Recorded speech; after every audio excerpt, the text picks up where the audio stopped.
How you doing, YouTube? This is Will from Will Development. This is my 426th weekly update. 1-18. Finally. Only took 19 tries to finally win a show. And it's a weird feeling. I talked about it last week. Training didn't go well Friday night. Last Friday night. Got in my head a lot about it, and this was definitely one of those shows where I'm like, I know I'm capable of every single thing that'll be put in front of me, but am I capable of doing well enough to prove that I'm better than the other guy? And the other guy who was there, I don't want anything that I say from this point forward to sound like I'm demeaning his effort at all.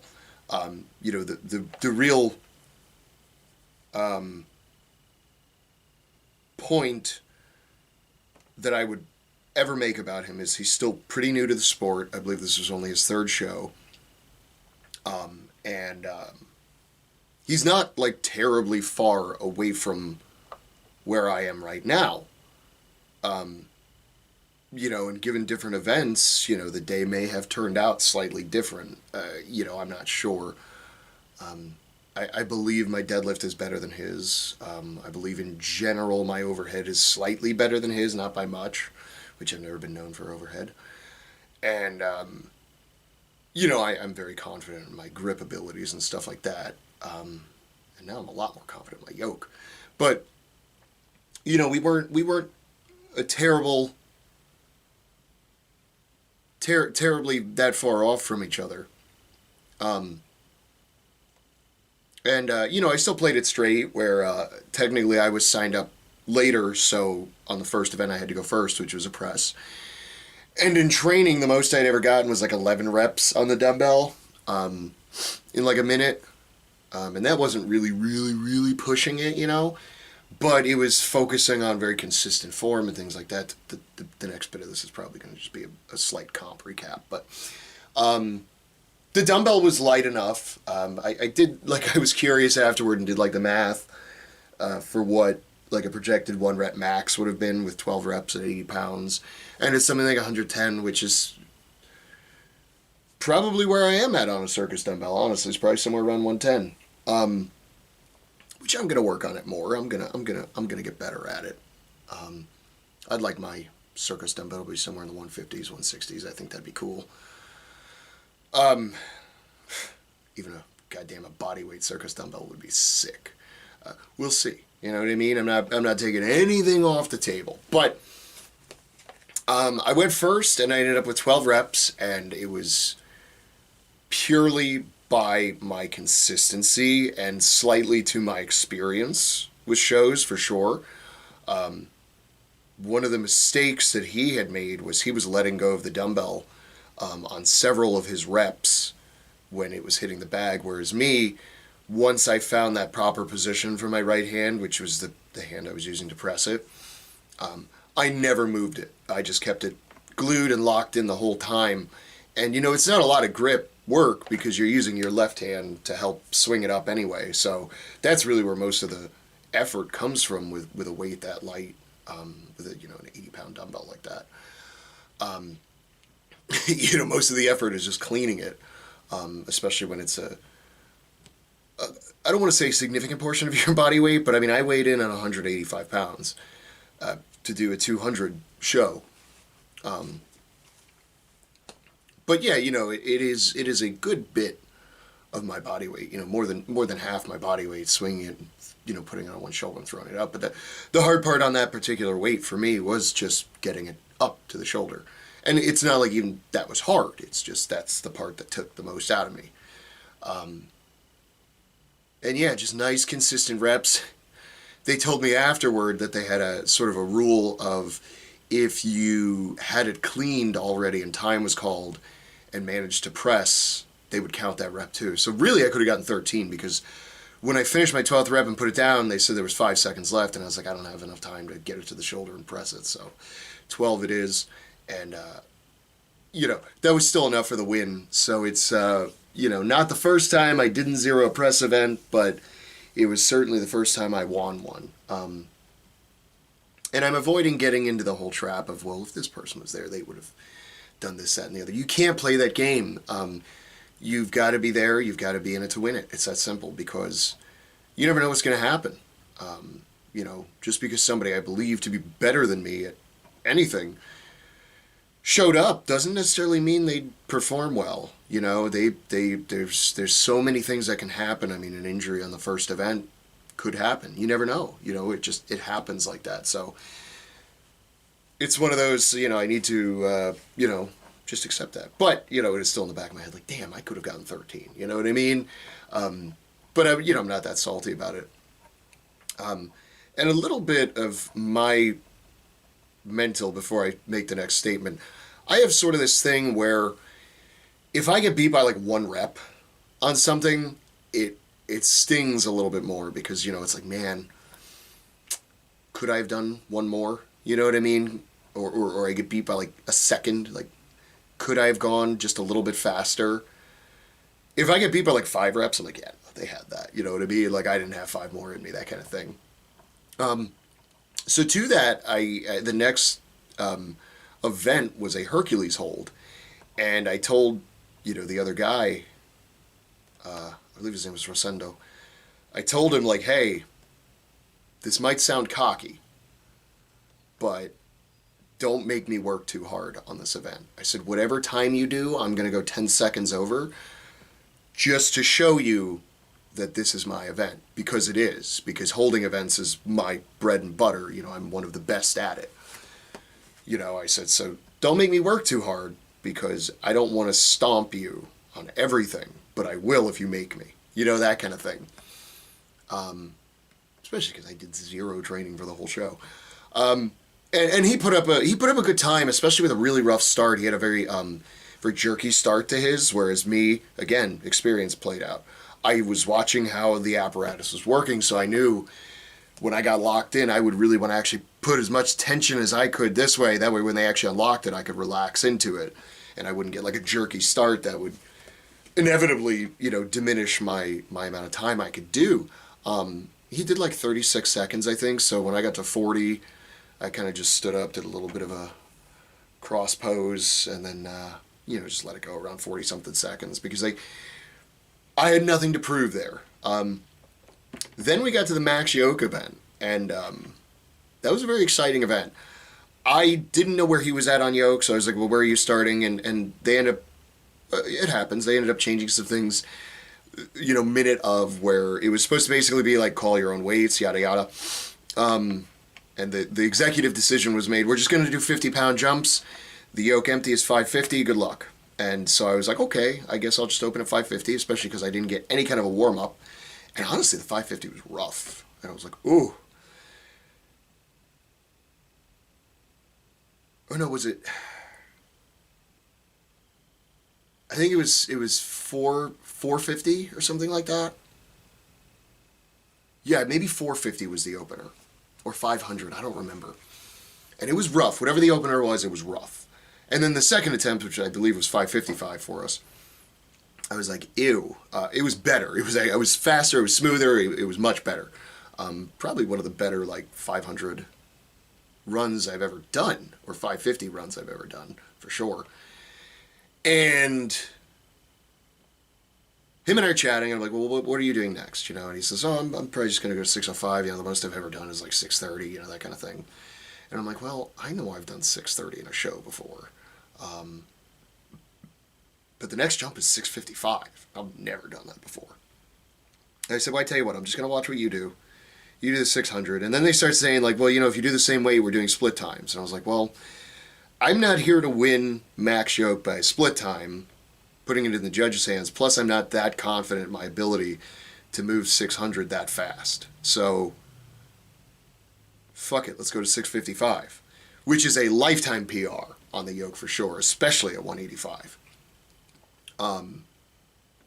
Which, like, Saturday morning, I was like 187, something along those lines, So I was right in that range.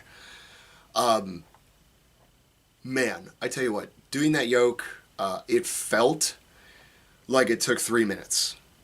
Every step was hell. Halfway through, I got stumbly. I actually had to kind of stop for a second and then start moving again, and then ended up managing to make it down, 30 feet. Smashed it, and won with a presence. And I was kind of mad because I was like, man, why'd you have to go to 600?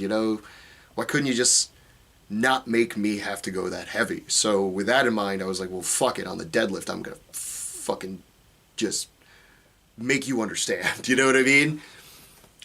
Which normally I'm not like. I'm more focused on like what can I do to just make sure I get 1 point ahead, that kind of thing.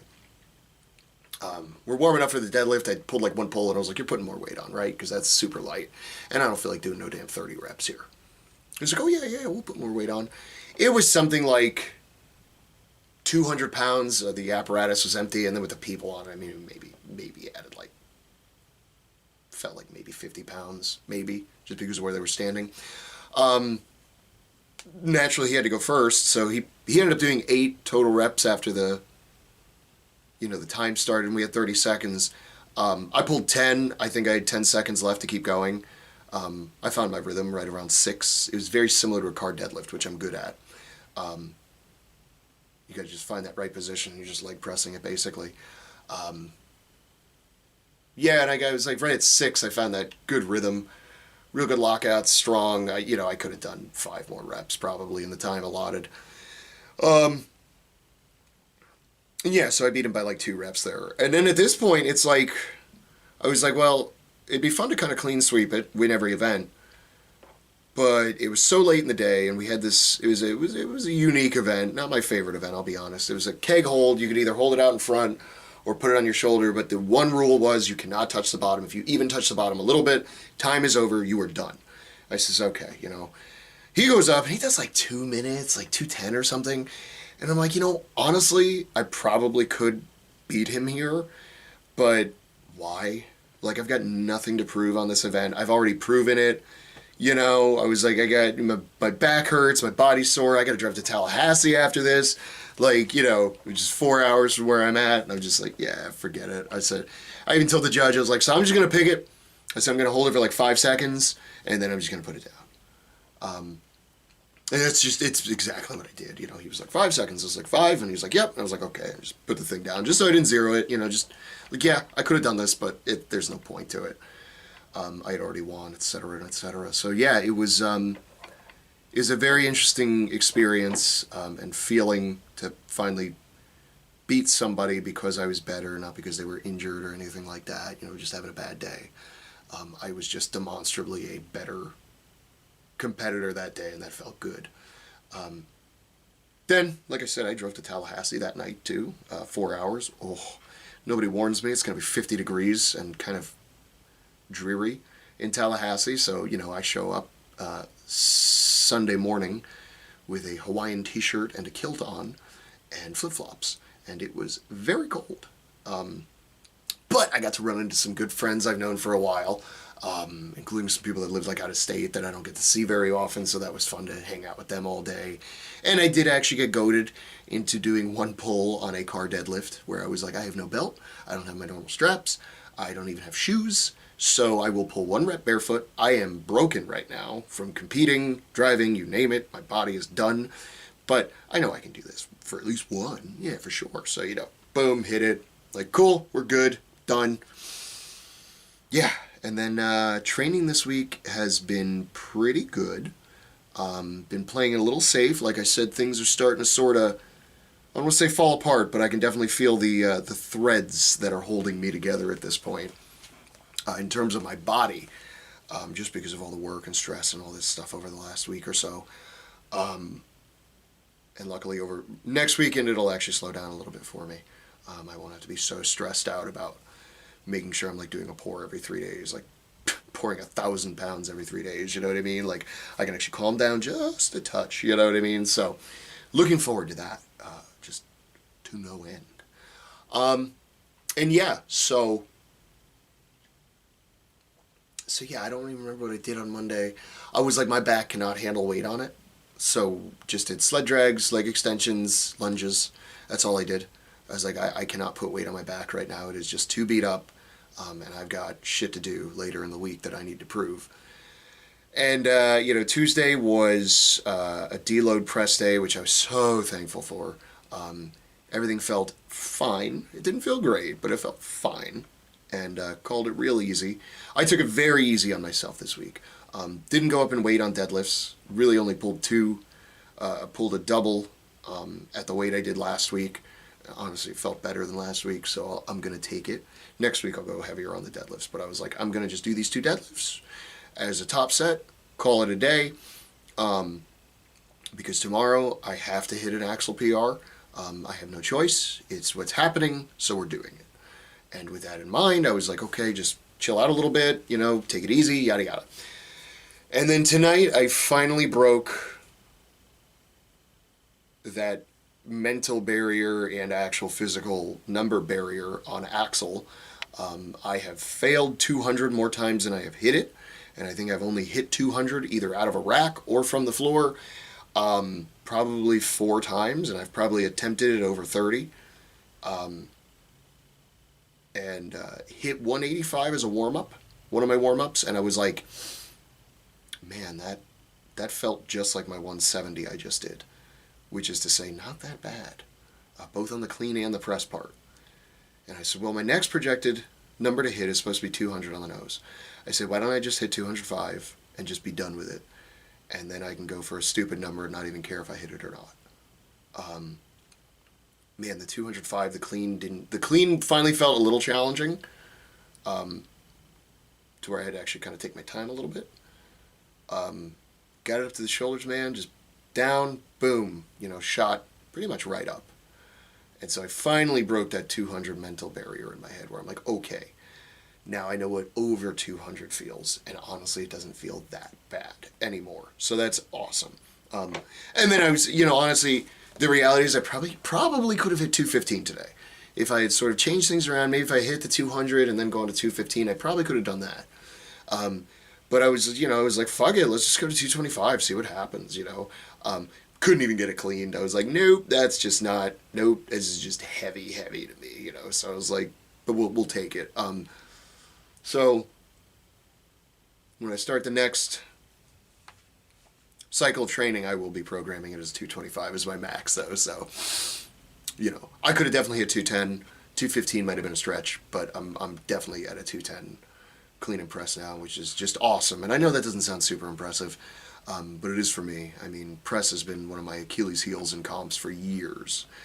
And starting it with 0 points, it makes it very challenging to actually do anything to be competitive. So it was very exciting to get to that point tonight, prove it. So 3 missed reps throughout all of training, and came and smashed it, got a PR, which I really needed. So I've talked way too much, and the lesson, as always, is just keep moving. You're going to have your bad days. Keep them as limited as you can, and then bask in the glory while you can, because that too shall change. That too shall pass. So, looking forward to doing some prep for World's Strongest Manatee. Thankfully not having to do Axel for a while. I have to play with a keg press and make it so I can Viper that bitch for, honestly, it'd be nice to be able to do it for like a minute straight. And be competitive on that, because as far as I'm concerned, I've already won 2 events. One's a farmer's hold, and one is a seated arm over on drag, which I am god tier at. So yeah, that should be fun to win those 2 events. And then if I can just keep up on the press, possibly even win it, then we have this weird bag toss thing, which is not one of my better events, but luckily the bar is pretty low. And it's an interesting thing where basically if you do 1 arm, you get 2 points. If you do 2 arm, 2 hand throws, you get 1 point, regardless of time. So let's say you both have the same exact time and both have 4 bags over, but one person did the first bag with 1 arm, he would have 5 points instead of 4 points. So he automatically wins no matter what the time is. So with that in mind, I know I can do the 25 and the 30 one-handed over 12 feet. That's not bad. The 35 and the 40, we'll see. I will attempt the 35 with one hand when the time comes. The 25 is so light, I'm literally just going to yeet it right from where it is. The 30, I'll take a step back and do it. 35, we'll see. I'm going to get back, do a couple pumps, throw it, see what happens. And then the 40, if I can get the 35 with one arm, I will try to do the 40 with one arm. If I can't, then I'll just go revert to the two hand. But I can definitely yeet the 25 and the 30 over 12 feet, no problem, with one arm. So it's an interesting event. We'll see. Who knows how that one's going to end up. Doing things with split times and all that, that's always interesting. So, and I do like the interesting twist on this event. So anyway, there's your comp recap and some training recap from this week. Very, very much so looking forward to giving this arm a break. It cannot handle much more axle clean and pressing. It just can't. The elbow, the shoulder, everything's in a bad way right now. Like I said, feeling those threads, pulling myself apart. So it'll be nice to do a little bit slightly lighter work that's actually comp specific, that does not involve a fucking axle or a barbell press, to just give my shoulder a slight break. A good break, not a break. So anyway, enjoy the good times while they last. That's what I'm trying to do right now. And if you don't, then what's your excuse?